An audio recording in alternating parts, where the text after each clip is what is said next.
राष्ट्रपति महोदय, आपने मुझे बजट में बोलने का मौका दिया। मैं आपको धन्यवाद देना चाहती हूँ। हमारा देश किसान प्रधान और कृषि प्रधान देश है। अगर हमारे किसान और युवाओं का भविष्य सुनिश्चित नहीं कर पा रहे हैं हम, तो मैं समझती हूँ कहीं ना कहीं हम सब अपने फ़र्ज से डगमगा रहे हैं। जहाँ वित्त मंत्री ने 9 प्राथमिकताओं की बात करी और कृषि को जहाँ पहला स्थान दिया गया, वही मैं वित्त मंत्री से पूछना चाहती हूँ कि कृषि ग्रामीण अर्थव्यवस्था की वृद्धि दर क्या है। जहाँ यह कहा गया था कि 2024 तक आप किसान की आय दुगनी कर देंगे, 22 तक किसान की आय दुगनी कर देंगे, और जहां एमएसपी का वादा किया गया था, तो मैं पूछना चाहूँगी कृषि मंत्री से कि आज एग्रीकल्चरल इंफ्रास्ट्रक्चर में कितना बजट या सरकार द्वारा दिया जा रहा है। यूपी को इस बजट के तहत क्या मिला है? क्या एक भी मंडी पिछले 10 सालों में उत्तर प्रदेश में बनी है? और अगर किसान की ज़रूरतमंद जैसी चीज़ों पर क्या यह सरकार ने कोई भी जीएसटी माफ़ करी है, या खाद में सब्सिडी देने में यह सरकार कायम रह पाई है? और जहां खुद प्रधानमंत्री आए थे उत्तर प्रदेश में विधानसभा चुनाव में, और उन्होंने वादा किया था उत्तर प्रदेश की जनता को, उत्तर प्रदेश के लोगों को, कि वो आवारा मवेशियों की समस्या से किसानों को हल दिलाएंगे, निजात दिलाएंगे, तो क्या इस आवारा पशुओं की जो समस्या है, जिसकी वजह से आज हमारा देश चौकीदार बन गया है, रात भर सो नहीं पा रहा है, तो क्या कोई प्रावधान बजट में रखा गया है इस समस्या को लेके? इसी के साथ जहाँ किसान आंदोलन में लगभग 700 किसानों ने अपनी जान गंवाई, जहाँ उत्तर प्रदेश में भी लखीमपुर खीरी में जहाँ किसानों को रौंदा गया मंत्री जी के बेटों द्वारा, हम पूछना चाहते हैं इस सरकार से कि जहाँ जो 2014 से 22 तक लगभग 1 लाख किसानों ने आत्महत्या की है, तो हम वित्त मंत्री से पूछना चाहते हैं कि प्रधानमंत्री फसल बीमा योजना के तहत कुल किसान लाभ कितना मिला है, और कहीं इसमें गिरावट आई है तो कितनी गिरावट आई है। यह सरकार लगातार 1 दशक से किसानों की अवहेलना कर रही है। गांव की अर्थव्यवस्था पूरी तरह चरमरा गई है, और इसकी एक बड़ी वजह महंगाई है।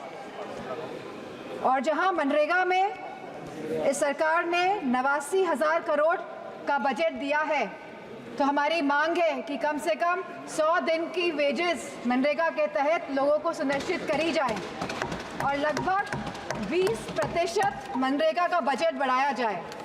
इसी के साथ शिक्षा बजट में भी लगातार हमारा घट रहा है, जहां यह केवल आज 2.5% है of the total budget spending allocation, और जहां यूनेस्को ने ये बेंचमार्क दिया है कि लगभग यह 4 से 6% तक होना चाहिए, वही यूजीसी के फंड्स लगातार घटाए जा रहे हैं, और इसको लगभग इस बार 7 से 61% घटा दिया गया है। जहां हम बात करते हैं सस्ती और अच्छी शिक्षा की, वहीं यह सरकार लगातार शिक्षा बजट में बजट जो कम कर रही है, तो मैं समझती हूँ इनकी नीयत कहीं साफ नहीं है, मंशा कहीं सही नहीं है हमारे देश के युवाओं के और स्टूडेंट्स के प्रति। वहीं आज हमारे देश का युवा निराश है, जहां निराशा संभव को भी असंभव बना देती है। तो मैं समझती हूँ जो वादे किए गए थे, जो रोजगार को लेके, सरकार पूरी तरह इसमें विफल रही है, और लगातार बेरोजगारी दर बढ़ रहा है। जहां आज ये बेरोजगारी दर 9.2% है, और जहां महिलाओं का बेरोजगारी दर 18.5% है, तो मैं समझती हूँ लगातार युवाओं का मनोबल गिराने का काम इस सरकार ने किया है। और अग्निवीर जैसी योजनाएं ला के इस सरकार ने नौजवानों का, युवाओं का, इस देश की प्रतिष्ठा का सम्मान गिराने का काम किया है। जो सरकार सोशल जस्टिस की बात करती है, लेकिन आज भी यह सरकार जातिगत जनगणना से अपना मुंह मोड़ रही है, जहां अनुसूचित जाति जनजाति पर होने वाले अपराध लगातार बढ़ रहे हैं और उत्तर प्रदेश में यह अपराध नंबर 1 पे है। और साथ ही महिलाओं के साथ जघन्य अपराध लगातार बढ़ रहे हैं। उत्तर प्रदेश आज इसमें भी टॉप लिस्ट पर है। तो मैं पूछना चाहती हूँ कि महिलाओं को सुरक्षा को लेकर यह सरकार क्या कर रही है। और जहां उत्तर प्रदेश में समाजवादी पार्टी की सरकार ने 1090 जैसी सेवाएं चलाकर हमने अपनी माताओं, बहनों, बेटियों को सम्मान दिलाने का, उनका हक दिलाने का काम किया था, तो इस बजट में क्या प्रावधान रखा गया है महिलाओं की सुरक्षा को लेकर। वहीं आज अगर स्वास्थ्य की बात करें तो लगभग 1.9% ऑफ जीडीपी आज का खर्चा ये बजट दे रही है स्वास्थ्य के लिए। स्पीकर महोदय, there is no focus agenda for the healthcare of the country. Irrespective of the fact we are speaking about India being the 1st largest economy and moving towards the 3rd largest economy. And if we see the fast growing population of the country, so 1.9% of the budget is very less for the health services of the country. Sir, decision to exempt 3 cancer drugs is a welcome move by the finance minister, but it is a very small step in the right direction.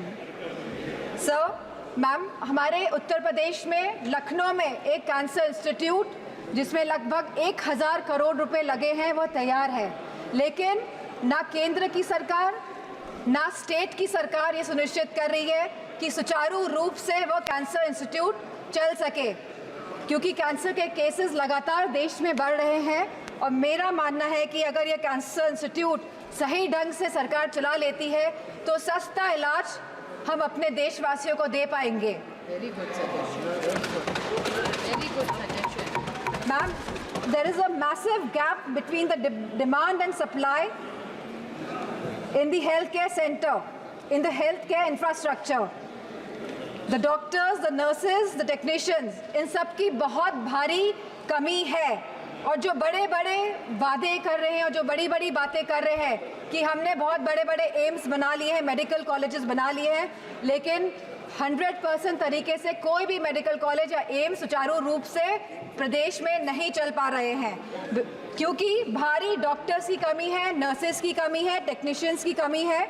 इसी के साथ जो teaching faculty में भी भारी teachers की कमी है।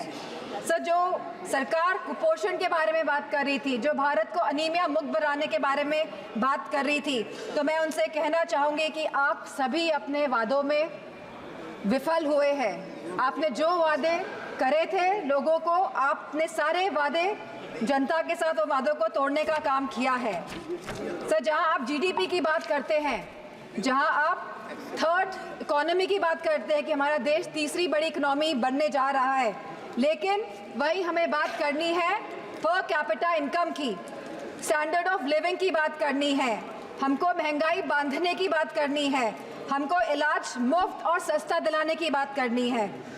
और जो कैपिटल एक्सपेंडिचर की आप बात कर रहे हैं, तो मैं समझती हूँ इसमें भी समय सीमा तय होनी चाहिए कि इंफ्रास्ट्रक्चर के जो भी प्रोजेक्ट्स बन रहे हैं उनकी समय सीमा निर्धारित हो, क्योंकि यह टैक्स का मनी है, ये जनता का पैसा है। धन्यवाद माननीय सदस्य। Ma'am, 2 minutes I will take ma'am. यह जनता का पैसा है और इसे सही ढंग से इस्तेमाल करने के लिए हम सब प्रतिबद्ध हैं। सर, इसी के साथ मैं कहना चाहूँगी कि reformative and revolutionary changes can come in the country even after 11 years, but the dedication and concentration is required from the government. Nothing can alter the past, but responsible behavior by the government. And I'm not playing a blame game here. I'm saying a responsible behavior is the behavior in which we are responding to the present situation. And if the government plays a responsible behavior, then formative changes can come in the country. Thank you, Speaker. Very good. Very good. Very good. Formative changes.